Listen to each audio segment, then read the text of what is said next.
우리는 이번 시간 실질 환율에 대해서 공부해 보도록 하겠습니다. 이제까지 우리 명목 환율에 대한 얘기를 계속 했는데요. 그리고 우리가 지금 바라보고 있는 시장은 금융시장이죠. 네, 그래서 이제 외환 시장에서 화폐와 화폐를 교환하는 거 우리 명목 환율이라고 했었습니다. 근데 실질 환율이라는 개념은 실질 시장, 실물 시장에 관한 내용입니다. 그래서 이제까지 논의했던 상황하고는 조금 다르고, 그 다음에 이제 우리가 공부했던 고전화폐의 이분법이라든지 화폐의 중립성을 생각해 본다면 실물 시장과 화폐 시장에서 일어나는 그 금융정책, 통화정책에 의해서 변하는 부분들은 실질 환율에 영향을 직접적으로 영향을 미치지 못한다라는 견해까지는 공부를 했었죠. 근데 그 실물 시장이라는 거는 뭐 GDP, 그쵸? 생산물 시장, 생산 요소 시장, 자본 시장, 노동 시장 이런 실질적으로 이제 물건을 교환하게 되는, 그러니까 물질을 교환하게 되는 그런 시장을 말하는 겁니다. 그거를 뒷받침해주고 있는 건 이제 통화에 대해서 배웠고, 통화라는 거, 화폐라는 것이 실물 시장의 뒤에 배경으로서 얼마나 교역이 편하게 일어날 수 있게 해준다라는 측면의 시장이 되겠어요.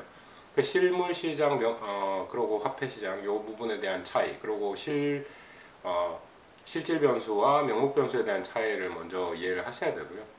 그 이해를 바탕으로 이제까지 우리가 공부해왔던 외환 시장에서 외환의 교환 비율이 결정되는, 환율이 결정되는 과정에 대해서 쭉 살펴봤습니다. 근데 그 과정에서 우리 물가 수준에 대한 어떤 이해를 해보기 위해서 물가 수준이 변했을 때 어떻게 명목이든 실질이든 환율이 어떻게 변해가는지에 대해서 이해를 조금씩 하기 시작했고, 그 다음에 일몰일가의 법칙 PPP까지 도입을 하면서 그 설명의 폭을, 깊이를 깊게 이해하고 있었습니다. 그 와중에 이제 실물 시장에 대한 관계도 분명히 있을 것이다라는 것이죠.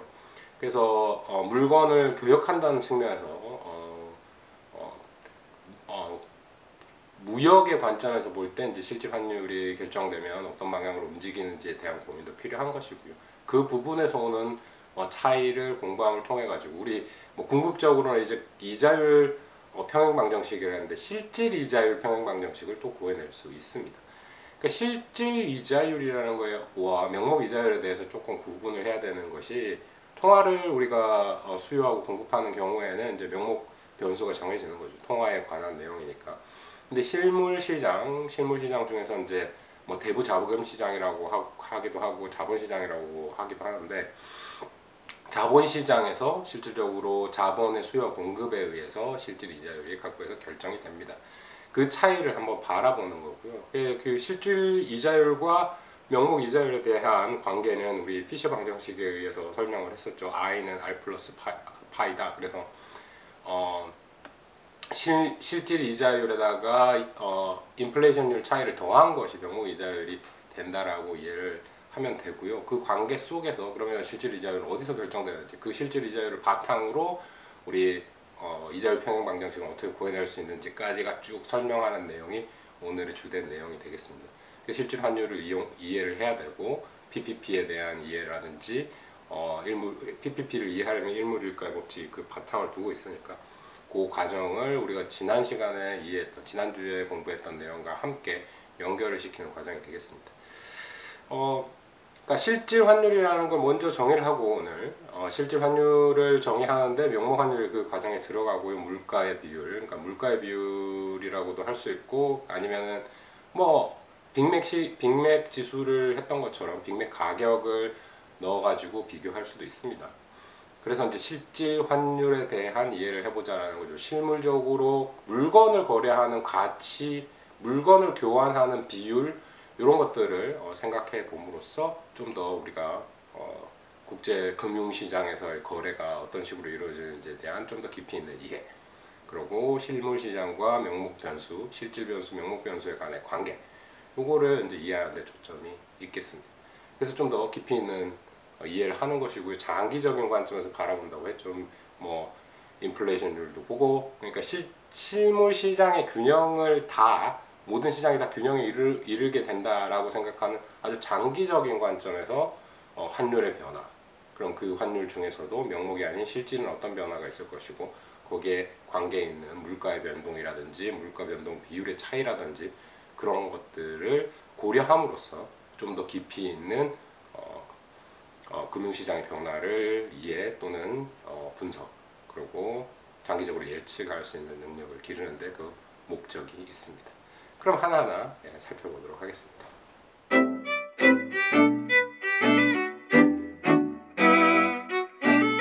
이제까지 이제 PPP와 일몰일가의 법칙으로부터 나온 PPP의 문제점에 대해서 지난 시간까지 우리가 좀 공부를 했었죠. PPP의 문제점을 해결하기 위해 가지고 우리가 생각하게 된 게 실질 환율 접근법을 이용해 보자까지 우리가 왔습니다. 그래서 제일 먼저 해야 될 것은 실질 환율이 뭔지 한번 정의를 해야 될 것이고요. 거기에 따라서 이제 어떤 다른 분석들이 가능해질지 한번 살펴보도록 하겠습니다. 그럼 PPP 여러 가지 문제점 지적했던 거는 이제 지난 시간 공부했던 거를 한번 복습을 해주시고요. 실질 환율을 한번 정의해 보도록 할게요.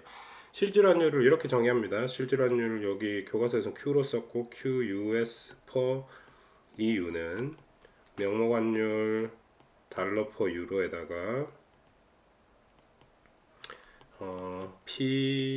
PEU를 곱해주고요. 그거를 PUS로 나눠줬습니다. 그쵸?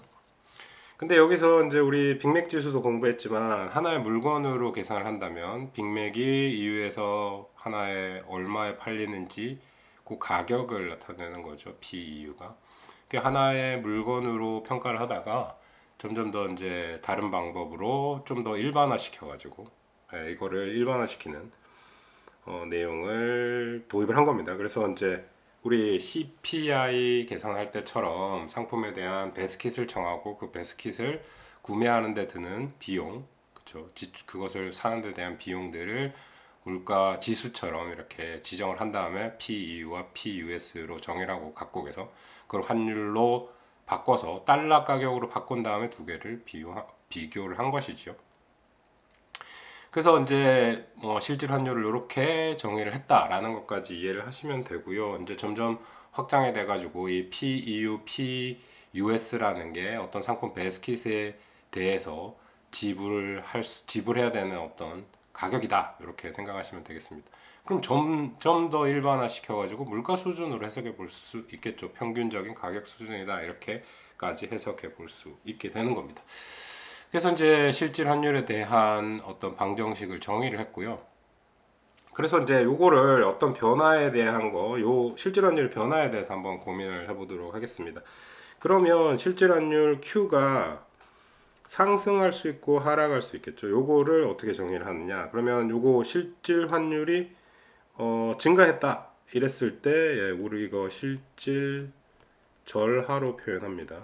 그거로 비례되게 감소했다 실질 절상으로 표현해요. Real depreciation, real appreciation입니다. 왜 그럴까요? 요거 명목환율에서도 우리 이렇게 표현됐죠. 왜 그렇게 표현됐느냐? 명목환율이라는 건 뭐겠습니까? 달러 퍼 유로다. 그러면 1유로당 몇 달러랑 바꿔줄래의 얘기죠. 그러면은 환율이 증가했다 그러면은 US 달러의 가치가 감소했다. 그래서 실질 절하가 일어나는 거고요. 그러면 명목 절하가 일어난 거죠. 환율의 절하가 일어난 겁니다. 그럼 그거를 depreciation으로 얘기했어요. 만약에 E가 증가했을 때 절하죠. depreciation입니다. 미국 화폐의 절하입니다. 그리고 요 Q가 증가했다 했을 때 실질 절하라고 얘기하는데 실질 절하의 표현을 다시 어떻게 할 수 있느냐? 미국 생산물 가치가 떨어졌다. 생산물의 가치가 떨어졌다라고 얘기할 수 있겠습니다. 그럼 다른 말로는 미국 달러의 구매력이 증가했다라고 표현할 수 있어요. 그건 뭐겠습니까? 미국 물가가 떨어졌다라고 이해할 수 있는 것이죠. 그 생산물 가치가 증가했다라고 표현을 하는 겁니다. 그래서 그게 실질 절하를 의미하게 되고요. 그 다음에 Q가 감소한 걸 실질 절상으로 표현한다 라고 이해하시면 되겠습니다. 그러면 실질 절하가 일어나고 있는 경우를 생각해 보면 어떤 이유가 있을 수 있을까요? 실질 절하가 일어났다. 그러면 여기 오른쪽 공식을 한번 써보면 됩니다. Q가 증가했다라는 거 여기서 P로 생각을 해보면 PUS가 증가했거나 PEU가 감소했거나 그 다음에 실질 절상이라는 거 Q가 감소하는 경우를 생각해 보면 PEU가 감소했거나 PEU가 증가했거나 PEU가 감소했거나 또는 PUS가 증가한 경우를 생각해 볼 수 있겠습니다. 그러니까 명목 환율이 변하지 않은 조건 하에서 P의 변화 가지고 설명을 해볼 수 있다라는 거죠. 그러니까 미국 생산물 가치의 실질 절하다 이렇게 얘기하면 미국의 물가가 증가했구나. 그렇죠. 그렇게 표현될 수 있겠습니다. 그래서 이 표현하는 방법, 실질 절하, 실질 절상에 대한 실질 환율에 대한 변화, 요 점만 주의해 주시면 되고요. 그럼 환율의 명목 환율의 절상 절하와 비교해서 appreciation, depreciation과 비교해가지고 방향은 원래 반대 방향으로 나오는 거, 그렇죠? 우리 잘 알고 있습니다. 명목에서 우리가 공부를 했었고, 그렇다면 이제 실질 환율의 절하도 Q가 증가하는 거구나. 실질 절상은 Q가 감소하는 거구나. 이렇게만 이해해 주시면은 분석하는 데는 뭐 어려움이 없이 진행할 수 있을 거라고 생각이 됩니다. 그래서 PPP가 못하는 거를 우리가 실질 환율 접근법을 통해 가지고 좀 더 다양하게 한번 표현해 보고자 해서 나온 거고요. 그러면 다시 한번 리마인드를 한번 해볼까요? PPP에서는 우리 어떻게 정의를 했었죠? 환율을 명목 환율 이렇게 정했습니다. 이 달러 퍼 유로를요. PUS에서 EU를 나눠준 걸로 바로 썼습니다. 그렇죠? PPP에 의하면 환율은 물가 수준에 의해서 결정이 되는데 그 비율은 여기 환율이 써 있는 것처럼 PUS 나누기 PEU로 써줄 수 있다. 그럼 요거를 우리 환율에 대해서 명목 환율이 어떤 역할을 하는지에 대해서 한번 정리를 해보려고 하는데 요거는 PPP를 바탕으로 한 거죠. PPP를 바탕으로 한 거. 근데 실질 환율 접근법으로 하면은 어떻게 표현해 낼 수 있느냐? 그러면 요 공식을 E에 대해서 한번 정의를 해보겠습니다. 풀어볼게요. E에 대해서 풀면 어떻게 되겠습니까? 이 달러 퍼 유로는 요게 이게 남아있으니까 요 오른쪽에 남아있는 거를 진짜 썼죠. 그러면 요거 뒤에 있는 PEU와 PUS의 비율을 반대 방향으로 해서 곱해주면 되겠죠. 그래서 Q 실질 환율 US 나누기 EU에다가 PUS 나누기 PEU로 해주면 됩니다. 그럼 요거 두 개를 한번 비교를 해보면 요 오른쪽 부분은 똑같죠. 오른쪽 부분은 똑같은데 하나가 추가적으로 쓰여진 것이 실질 환율이다라는 거죠. 자, 명목 환율이라는 거 PPP에 의하면 그냥 물가 수준의 비율에 의해서 결정된다고 했는데 설명력이 떨어진다. 그래서 PPP가 뭐가 잘못됐느냐 봤더니 PPP의 여러 가지 문제점을 우리가 지난주에 지적을 했습니다. 그 지적을 한 다음에 그것을 개선할 수 있는 방안, 또 그것들 일반화시켜서 설명할 수 있는 방안이 뭐 있을까 해서 실질 환율을 도입한 거죠. 실질 환율을 정의를 하고 실질 환율을 명목 환율의 변수로 풀어주니까 함수로 풀어주다 보니까 그 관계가 나왔는데 물가의 비율에다가 추가적으로 실질 환율에 대한 비율, 실질 환율 자체를 우리가 분석을 한다면, 그리고 실질 환율의 결정 요인에 대해서 우리가 한번 고민을 해본다면 제대로 명목 환율이 움직이는 부분에 대해서 더 잘 설명할 수 있지 않겠는가, 이렇게 확장된 아이디어라고 실질 환율 접근법을 이해하시면 되겠습니다. 그래서 이제 이 공식을 유도를 한 거고요. 이렇게 유도를 하면 명목 환율에 대한 얘기들을 좀 더 풍부하게 분석해 볼 수 있겠죠. 근데 그 전에 앞서 가지고 그럼 Q가 어떨 때 변하는지, 그렇죠? Q가 어떤 부분에 있어서 변하는지를 한번 살펴볼 필요가 있겠습니다. 그러면 여기 Q라는 거 실질 환율이라고 했어요. 실질 환율이라는 거 어떤 물건들, 영국에서 살 수 있는 어떤 물건들에 비유해 가지고 그 가치를 미국으로 배달을 해보니까 미국에서는 얼마나 살 수 있겠는가 라고 얘기할 수 있는 거죠. 미국 생산물에 대한 상대적으로 생산물의 가치를 평가한 겁니다. 그렇죠? 미국 생산물에 대한 가치, 상대적 가치, 그 외국에 대비해서 미국 생산물에 대한 가치를 표현한 게 실질 환율이에요. 그 똑같은 물건들을 미국 와서 살라고 하면 돈이 얼마 드는데, 그러면 그 생산물에 대한 가치를 평가한 것입니다. 공식을 다시 곱씹어봐도 그런 느낌으로 해석을 할 수 있을 것이고요. 그래서 이제 실질 환율에 대해서 생각을 해보는데, 그러면 그 실질 환율의 균형 Q의 스타, Q 스타는 도대체 어디서 기인을 할 것인가를 고민을 한번 해보겠습니다.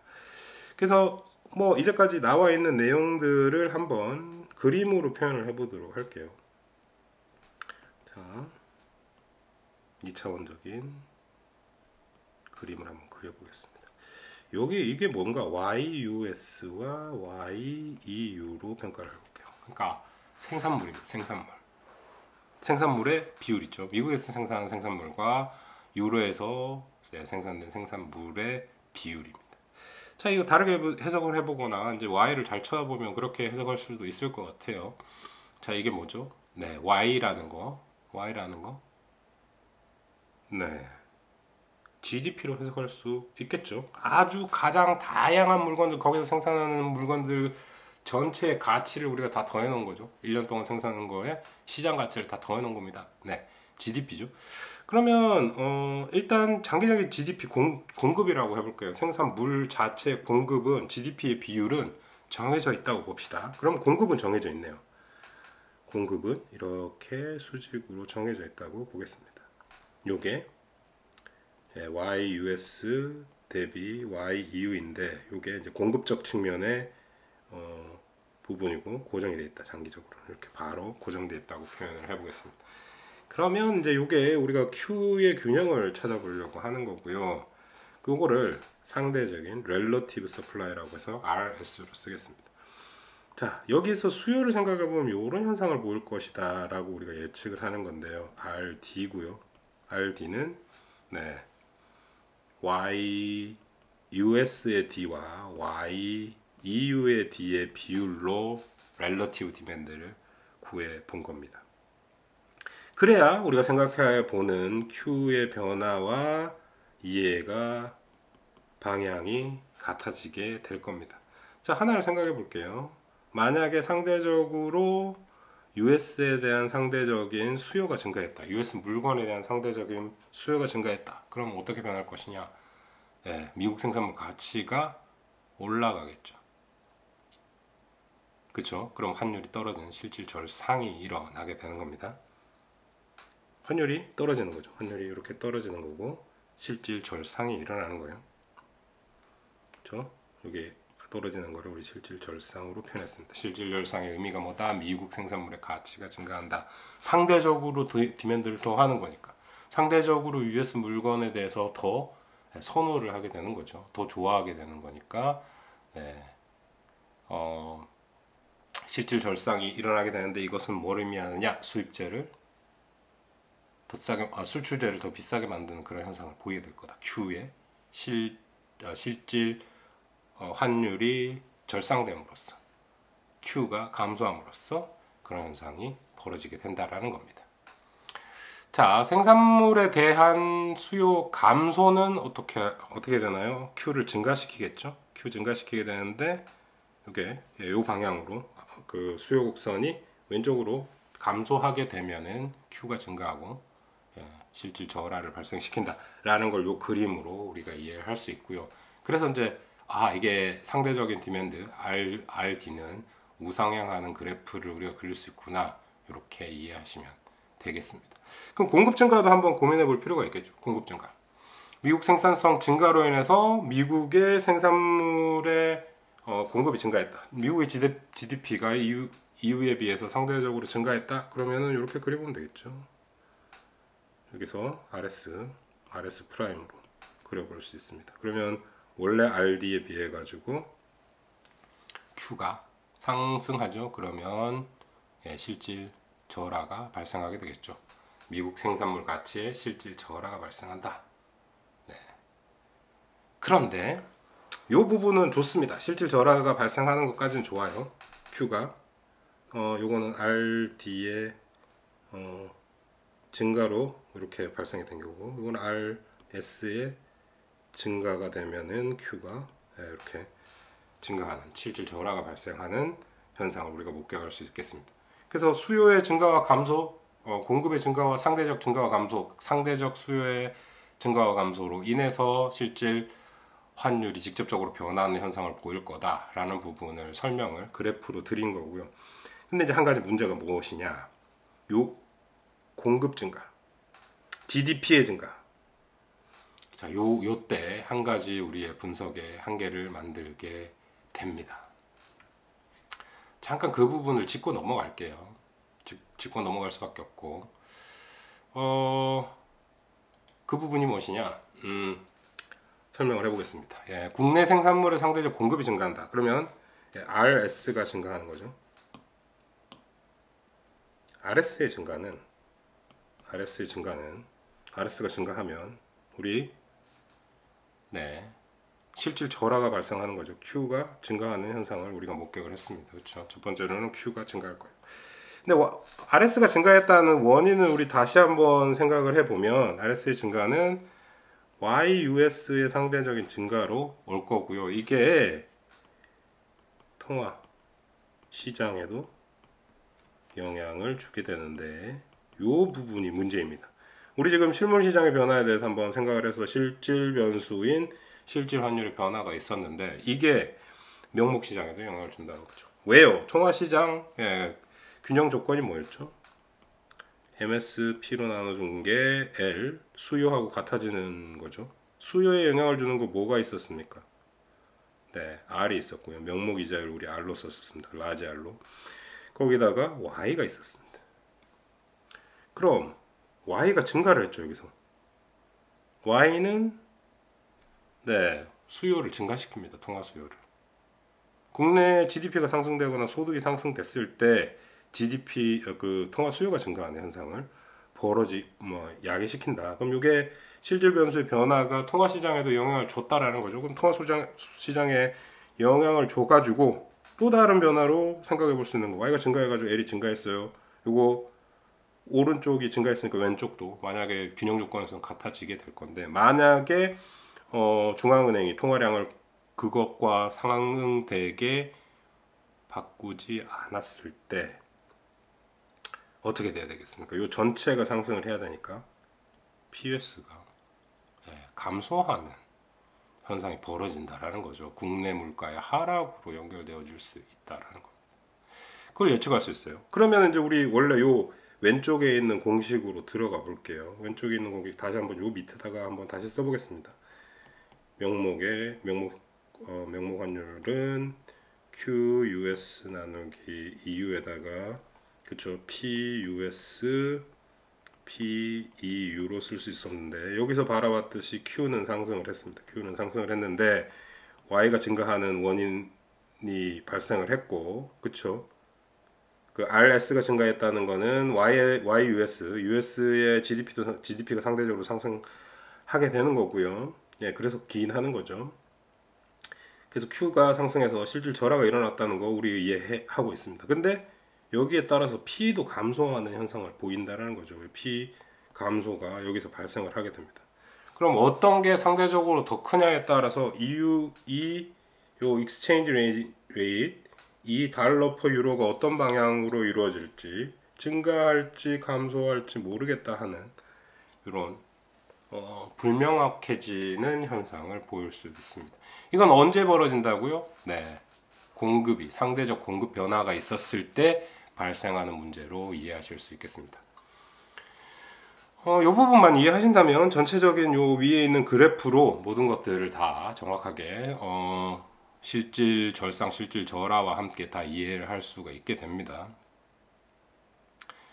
그래서 요 부분, 그러니까 그 공급 증가, 상대적 공급 증가에 대한 내용 이외에는 요런 상대적 공급 증가에는 이런 예외 현상들이 있을 수 있구나 하는 거를 주지하셨으면 좋겠습니다.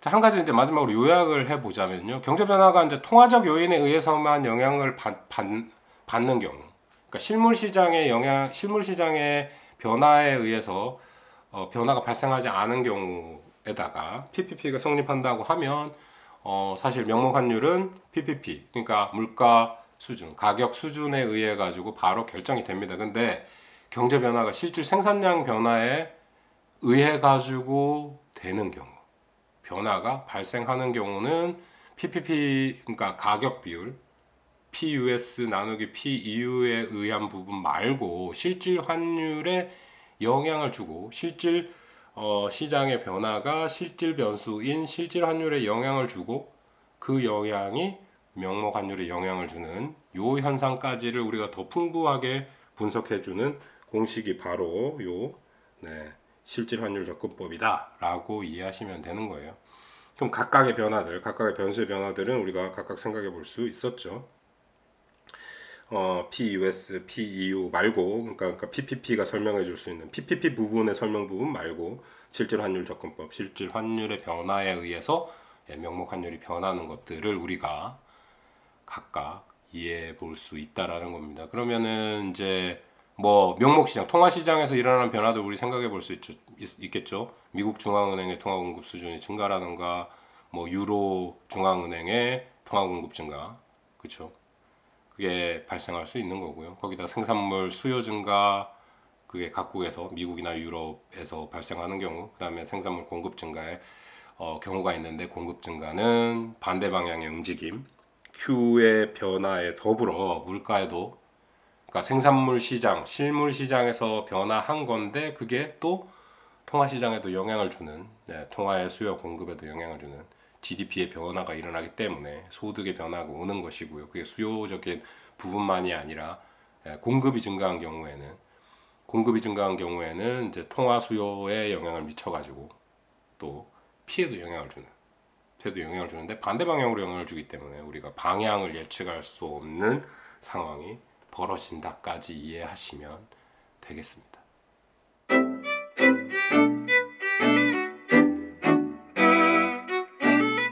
자, 이제 모든 것들을 설명을 다 한 것 같아요. 그거를 바탕으로 이제 우리가 이제까지 해왔던 이자율 평형 방정식에 한번 적용을 해보는 시간이 되겠습니다. 자, 이자율 평형 방정식 우리 썼을 때, R 달러는 R 유로에다가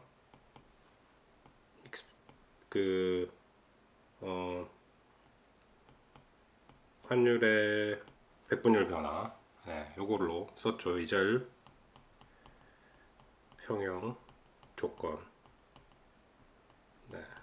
이자율 평형 조건을 우리가 이렇게 정의를 했습니다. 그러니까 지금 이제 이자율 평형 조건에 영향을 주는 것들 중에 환율의 변화가 있을 수 있다. 근데 명목 환율의 변화가 있는 거죠. 명목 환율의 변화가 있는 거를 실질 환율을 적용해가지고 명목 환율을 빼고 실질 환율 변화하고 물가 차이하고를 적용함으로써 국제적 이자율 차이와 실질 환율 간의 관계를 우리가 살펴볼 수 있는 거죠.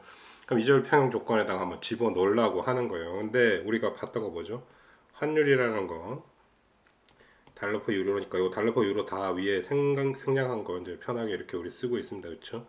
Q US per EU에다가 PUS 곱해주고 PEU로 나눠준 걸로 우리가 다시 우리가 정의를 했었죠. 그럼 요거 백분율 공식으로 다시 한번 바꿔 쓴다면 2 나누기 2의 백분율 변화죠. 그럼 각각의 백분율 변화로 우리가 써줄 수 있다라는 거죠. Q expectation 있을 거고 그거를 백분율 변화로 쓴다면 마이너스 Q 나누기 Q, 그죠? 그 다음에 요 지금 이거 곱해져 있는 부분이 있습니다. 곱해져 있는 부분이 있어요. 이게 뭐가 될 수 있을까요? 자, 그럼 요거 곱해져 있을 때는 더하기로 바뀌고요. 이거 로그로 백분율 변화 바꾸는 거 아니까 로그 함수로 채해주면은 lnq 더하기 lnp 빼기 lneu가 되겠지요. 그래서 이걸 다시 이렇게 쓸 수 있겠습니다. 요거 P의 백분율 변화하면은 인플레이션 레이트이 되는 거죠. 그러면 파이의 US에다가 파이의 EU 빼준 거하고 같아집니다. 백분율 형식으로 이렇게 나타내면요. 그럼 요 부분을 원래 식으로다가 다시 집어넣는 거예요. 이렇게 요 조건, 요 EU에다가 요거를 집어넣어 보자라는 거죠. 그럼 이걸 다시 한번 정리를 해 보겠습니다. 어떤 식으로 정리하느냐? 그럼 이렇게 한번 써볼게요. R 달러 빼기 R 유로. 그러니까 각 달러 달러 자산의 수익률에다가 유로 자산의 수익률 빼준 거. 그 국제적 이자율 차이는 Q의 백분율 변화, Q US EU의 백분율 변화 이렇게 되겠죠. 미래의 Q에다가 원래 Q 빼주고 백분율 변화에다가 미국의 인플레이션 레이트 빼기 유로의 인플레이션 레이트 이거 빼준 것 같아. 자, 인플레이션 레이트이 정확하지 않았다, 미래랑 다르다, 그럼 여기다 2 써주면 됩니다. 이렇게. 네, 우리가 Q2라고 미래 환율을 Q2 또는 미래 환율을 2의 expectation 이렇게 써줬던 것처럼 똑같은 원리로 적용을 하시면 돼요.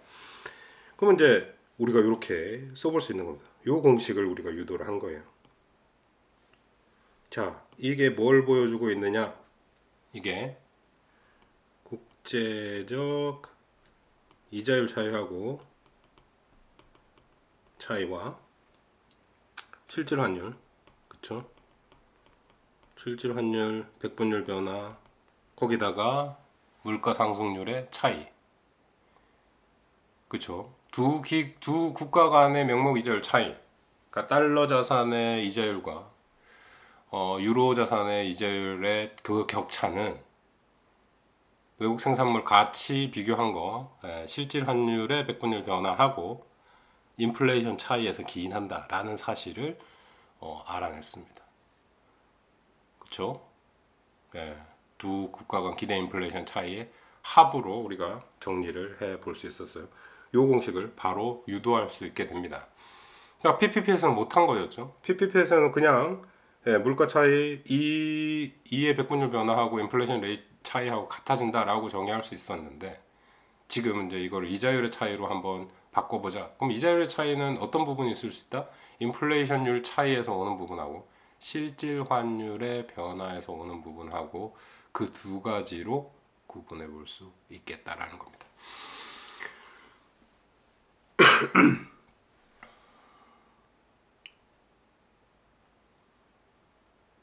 자, 여기다가 우리 한 가지 더 구분해 볼 게 있어요.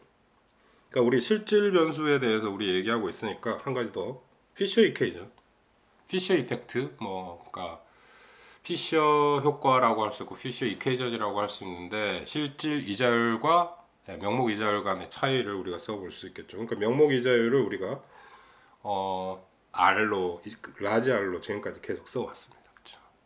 그럼 명목 이자율 R이라는 건 뭐다? 실질 이자율 R에다가 스몰 R에다가 인플레이션 파이 더해준 거다. 이게 다름 아닌 피셔 이퀘이션이죠. 피셔 이퀘이션입니다. 이 피셔 이퀘이션, 기대 인플레이션율 또는 인플레이션율로 생각해 볼 수 있어요. 그러면은 실질 이자율 어떻게 결정될지 미래에 모르니까 이걸 E 씌워준다면 이렇게 쓸 수도 있어요. 그러면 이거를 다시 실질 이자율은 또 어떻게 되는 거죠? 실질 이자율로 다시 써보면 R 명목 이자율에다가 기대 인플레이션을 빼주면 된다. 요게 피셔 이퀘이션 되겠습니다. 실질 이자율 어디서 온다고요? 실질 생산량에 의해서 결정되죠. 실질 그러니까 대부 자금 시장 또는 자본 시장의 수요 공급에 의해서 결정되는데요. 그거 우리 거시경제학에서는 I와 S가 같아진 점에서 국내의 실질 이자율이 결정되는 것으로 이해를 했습니다. 자, 거시경제학을 공부하면 그 부분이 분명히 나올 거고요. 그 투자와 저축이 같아지는 지점에서 실질 이자율이 결정이 됩니다. 그 저축이라는 게 이제 돈을 빌려줄 수 있는 상품으로 생산한 거죠. 상품으로 실물 시장에서 그 투자라는 거는 투자 수익률, 그러니까 실질 이자율의 함수다라고 정의가 되고요. S라는 거는 이제 사람들이 소비하고 남은 돈, 총 저축이 되겠죠. 총 저축과 투자에 대해서 투자가 같아지는 데면서 실질 이자율이 결정이 됩니다. 그 실물 시장에 결정되는 실질 변수, 실질 이자율과 명목 이자율 간의 관계를 한번 살펴봤습니다. 그게 피셔 이퀘이션이고요. 그거를 이어주는 것이 인플레이션율이다, 이렇게 이해하시면 돼요. 그럼 실질 이자율은 실질 생산에 의해서 결정이 되고요. 저축과 투자, 그 저축하는 사람에 의해 물건이 더 재생산에 이루어질 수 있도록 남아있는 물건이 있겠죠. 그게 투자로 연결돼서 그 실질 이자율, 균형 실질 이자율이 결정되는 그런 과정으로 이해하시면 되고요. 그 관계, 그럼 명목 이자율과의 관계는 퓨처 이퀘이션으로 우리가 살펴볼 수 있습니다.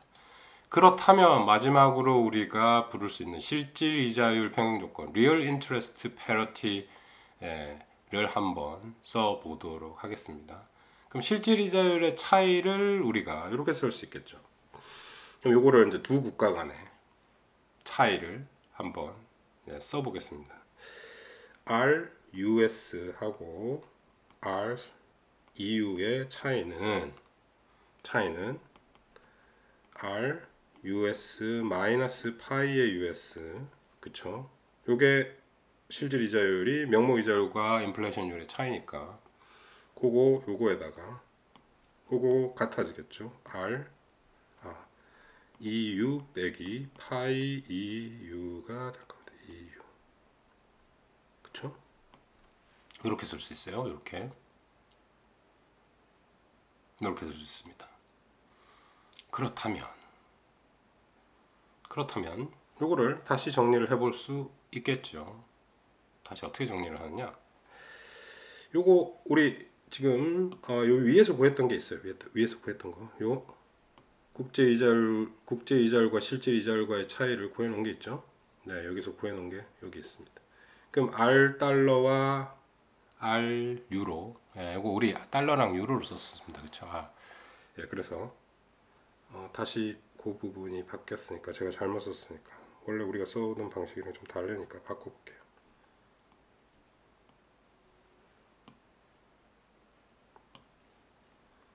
이게 달러였고 유로였고요. 달러였고 유로였습니다. 그쵸? 네, 이렇게 썼으니까. 그럼 요 위에 있는 것들과 비교를 해보면 요거 다시 한번 정리를 하고 갈게요. R 달러 빼기 R 유로 빼기 파이 US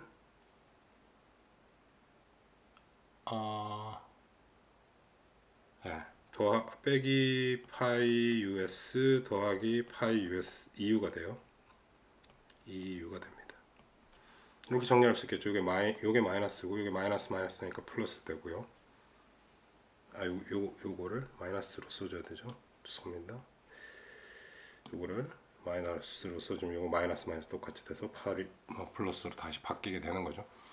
그런데 요 값이 뭐였나요? 다시 요거를 가지고 위에 있는 빨간색으로 칠해진 이 국제적 이자율 차이와 실질 환율의 차이를 가지고 와서 써줄 수 있겠죠.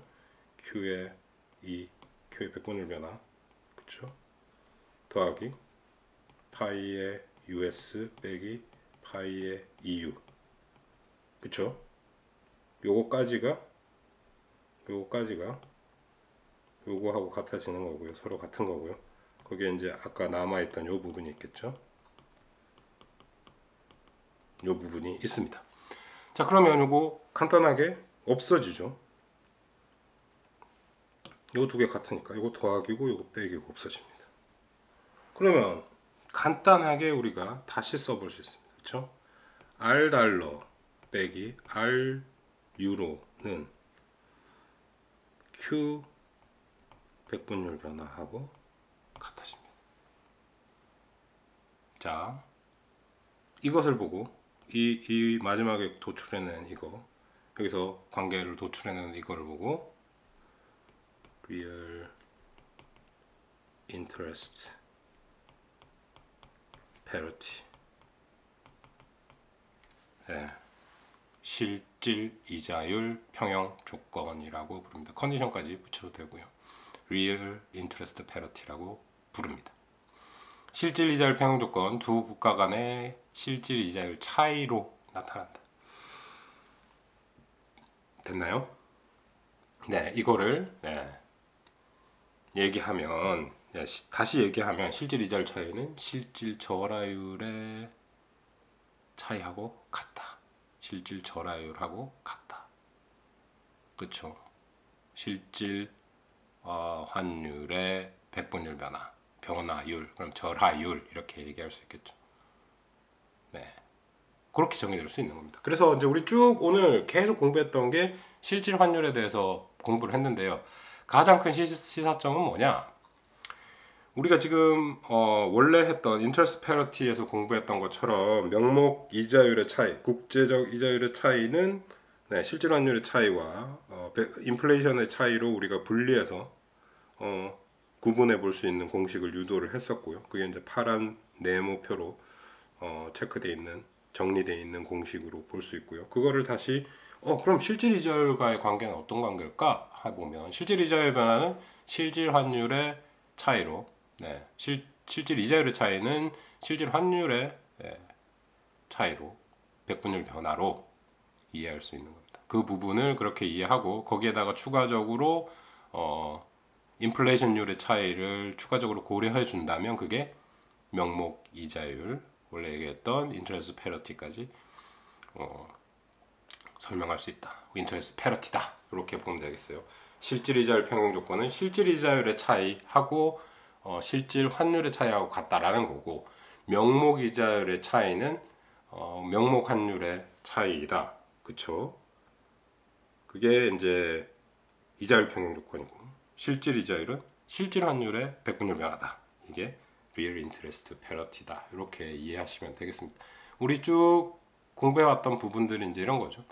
자, 그렇다면 우리가 금융시장에서 바라보고 있는, 통화시장에서 바라보고 있는 이자율의 차이, 그거 얘기할 때 그게 이제 명목 이자율의 차이죠. 그럼 환율 변화가 있을 거고, 환율 변화와 함께 실질 환율 변화와 함께 인플레이션율의 차이로 이해를 했는데, 그러면 그 차이를 이제 다시 고려를 해서 그거 실질 이자율의 변화 부분하고 똑같네? 그게 바로 실질 이자율 평형 조건이다. 이렇게 이해하시면 되겠습니다. 그래서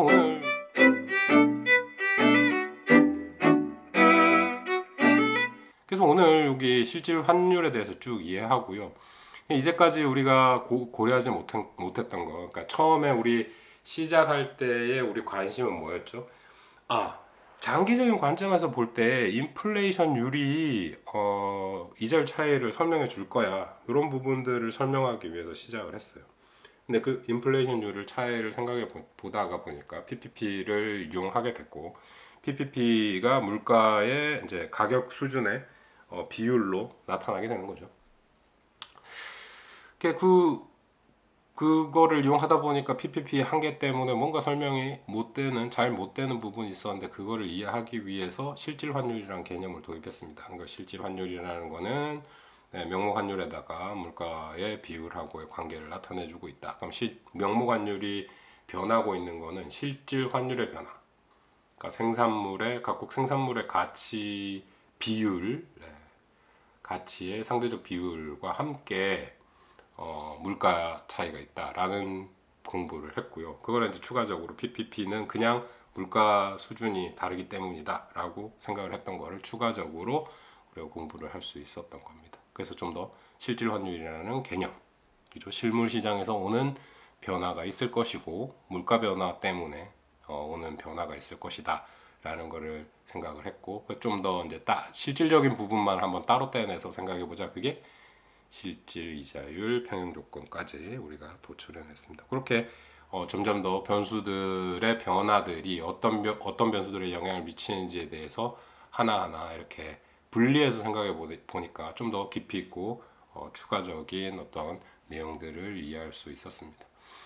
그래서 오늘 공부했던 내용 쭉 살펴보면, PPP 한계점 때문에 우리가 실질 환율 접근법을 이용해서 실질 환율과 함께 물가 수준의 변화 또는 물가 수준의 비율로 해석할 수 있던 환율에 대한 이해를 좀 더 시장을 나눠가지고 실물 시장의 영향 또는 화폐 시장의 영향, 이렇게 나눠가지고 분리해서 생각해 볼 수 있는 기회였고요. 그거를 잘 이해해 주시면 더 깊은, 또 더 나아가서 또 다른 부분들도 우리가 공부를 하게 될 테니까, 그 부분들을 추가적으로 좀 더 공부를 하면 환율 자체의 변화에 대한 분석이라든지 평가라든지 전망이라든지 이런 거에 대한 능력이 길러지리라고 믿습니다. 오늘은 요렇게 이제 해가지고 마무리 짓도록 하겠습니다. 감사합니다.